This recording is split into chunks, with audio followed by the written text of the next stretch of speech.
CBS 2 News at 10. A plane in trouble, desperate to land, makes an emergency landing on Lakeshore Drive. Good evening, I'm Jim Williams. And I'm Maya Martinez. Thank you for joining us. The pilot was flying around downtown when something went wrong. Here is his call for help. Mayday, this is 24145. We are going down on Lakeshore Drive. And with that, the pilot brought his plane down on Chicago's iconic road. CBS 2's Courtney Gooseman talked to the pilot moments after his harrowing flight.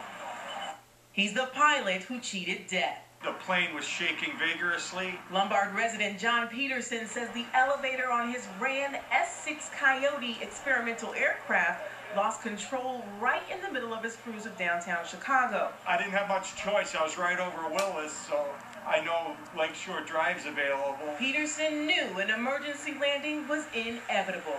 He couldn't make it back to Schaumburg's airport or anywhere in between. What were cars doing as they saw you coming closer to the drive? There was, the way the stoplights are timed, there was no traffic, so I wasn't close to any cars. So it was like having a runway to myself. And right around 6 this morning, he nailed the landing. A minute later, 2 cars rammed into the aircraft's wing and kept going. Police and fire arrived to push the plane into this grassy area along the lakefront. As people have been walking, running, and even driving by the scene, imaginations have been running wild. What was the story you had in your mind when you saw the plane and the police?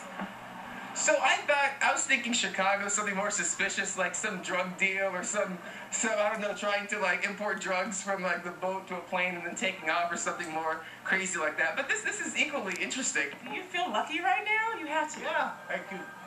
Yeah, it's a blessing. Along Chicago's lakefront, Courtney Gooseman, CBS 2 News. The plane's fuel was drained and its wings were removed so it could be towed from the area. That happened just before 11:30 this morning. The pilot says the plane is back in its hangar now. Chicago police say the pilot will not face any charges because it was an emergency landing due to mechanical problems.